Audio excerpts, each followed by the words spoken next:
புத்தக பித்தனுக்கு வருக. நான் முகமது ஃபிர்தோஸ். இன்றைக்கி நான் எதை பற்றி பேச போகிறேன்னா, உணர்ச்சி. நம்ம உணர்ச்சி வசப்படுறவங்களாக இருக்கிறோம். நமக்கு ஏதாவது ஒரு இழப்பு ஏற்பட்டாலோ, பிரிவு ஏற்பட்டாலோ, நம்மளை யாராவது தப்பாக பேசினாலோ உடனே உணர்ச்சி வசப்பட்டுறோம். இதில் நான் ஒன்றும் விதிவிலக்கு கிடையாது. நானே அநியாயத்துக்கு உணர்ச்சி வசப்படுறவன் தான். ஆனால் அந்த உணர்ச்சியை எப்படியாவது கட்டுப்படுத்தணும்னு எவ்வளோ முயற்சி பண்ணியிருக்கேன். ஆனால் நான் கட்டுப்படுத்தினது கிடையாது, அடக்கி வச்சுருக்கேன். அடக்கி வைக்கிறதுக்கும் கட்டுப்படுத்துறதுக்கும் நிறைய வித்தியாசம் இருக்குது. பொதுவாகவே நம்ம அந்த உணர்ச்சிகளை உணர்றதே கிடையாது. அதை நம்ம தள்ளி போடுவோம், இல்லைனா அதை நிராகரிப்போம். அதை நம்ம ஏற்றுக்கிடவே மாட்டோம். உதாரணத்துக்கு ஏதாவது பிரிவோ இழப்போ ஏற்பட்டுச்சுன்னா அந்த உணர்ச்சி நம்மளை மோசமாக உணர வைக்கும். அந்த மாதிரி நேரங்களில் நம்ம அழுகையை கூட வெளிக்காட்ட மாட்டோம். ஆனால் உண்மையிலே நம்ம என்ன செய்யணும்னா, அழுகையின் மூலமாக அந்த உணர்ச்சியை வெளியேற்றணும். இப்போ என்னென்னா, அழுகைங்கிறது ஆணுக்கு நிராகரிக்கப்பட்டதாக இருக்குது. ஆண்கிறவன் அழக்கூடாது, அவன் கம்பீரமாக இருக்கணும் அப்படிங்கிற மாதிரி ஒரு சில வரையறையெல்லாம் வச்சுருக்காங்க. இந்த மாதிரியான காரணங்களால் தான் உணர்ச்சிகள் நம்ம மேலே பெரிய தாக்கத்தையே ஏற்படுத்துது. அதே மாதிரி இந்த உணர்ச்சிங்கிறது மன ரீதியானதுன்னு நம்ம நினச்சிட்ருக்கோம். ஆனால் அது அப்படி கிடையாது. உணர்ச்சிங்கிறது உடல் ரீதியானது. நம்ம உடலில் உள்ள கழிவு வெளியேற்றப்படுது, வேர்வை வெளியே வருது, செத்துப்போன தோல் கூட உதிர்ந்து விடுது. அந்த மாதிரி தான் நம்ம உணர்ச்சியும் வெளியேற்றதுக்கு ஒரு வடிகால் தேவைப்படுது. அப்படிப்பட்ட உணர்ச்சிகளை நம்ம வெளியேற்றாமல் விட்டுட்டோன்னா அது நம்மளோட உடல்லையே தங்கிடும்.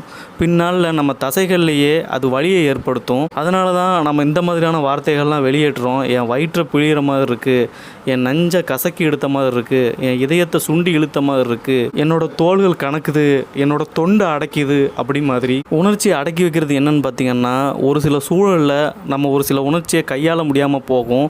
அந்த மாதிரி நேரங்களில் அதை நம்ம அலட்சியம் செய்வோம், அதை நம்ம கவனிக்க மாட்டோம். அது நம்ம தானாகவே விலகிடும் அப்படின்னு நம்புவோம். அது கடைசியாக பார்த்தோன்னா சிறுக அப்படியே வளர்ந்து பெரிய உணர்ச்சியாக பீறிட்டு வெளியே வந்துடும். உணர்ச்சியை அடக்கி வைக்கிறதுக்கும் கட்டுப்பாட்டுக்குள்ளே வைக்கிறதுக்கும் ஒரு நூலையில் தான் வித்தியாசமே இருக்குது. நம்ம இந்த உணர்ச்சிகளை அடக்கி வைக்கிறதையும் கட்டுப்படுத்தி கொள்றதுலையும் நிறைய குழப்பத்தை ஏற்படுத்துகிறோம். உதாரணத்துக்கு, நம்ம ஒரு சாலையில் போயிட்டுருப்போம். நம்மளை இடிக்கிற மாதிரி ஒருத்தர் வந்து வேகமாக நம்மளை கடந்து போவாங்க. அவங்கள பார்த்தோன்னே நமக்கு திட்டணும் தோணும். அந்த இடத்துல நம்ம உணர்ச்சியை கட்டுப்படுத்திகிட்டு இருக்கோமா இல்லைனா அடக்கி வச்சுருக்கோமாங்கிறதே நமக்கு தெரியாது. நம்ம சொந்தக்காரங்க யாராவது பைத்தியகாரத்தனமாக ஏதாவது சொல்கிறாங்கன்னா அதை பற்றி நம்ம அவங்கக்கிட்ட விவாதிக்கணும்னு முடிவு எடுப்போம். இது உணர்ச்சியை அடக்கி வைக்கிறதா இல்லைனா கட்டுப்படுத்துகிறதாங்கிறது நமக்கு தெரியாது. நம்ம கூட வேலை செய்கிற சக வேலையாள் கூட நம்மக்கிட்ட சில நேரங்களில் இடையூறாக இருப்பாங்க, எரிச்சலை ஏற்படுத்துவாங்க. அந்த மாதிரி நேரங்களில் நம்ம அதை பேசாமல் கடந்து போவோம். அந்த இடத்துல நம்ம உணர்ச்சியை அடக்கி வைக்கிறோமா கட்டுப்படுத்துகிறோமாங்கிறது நமக்கு தெரியாது.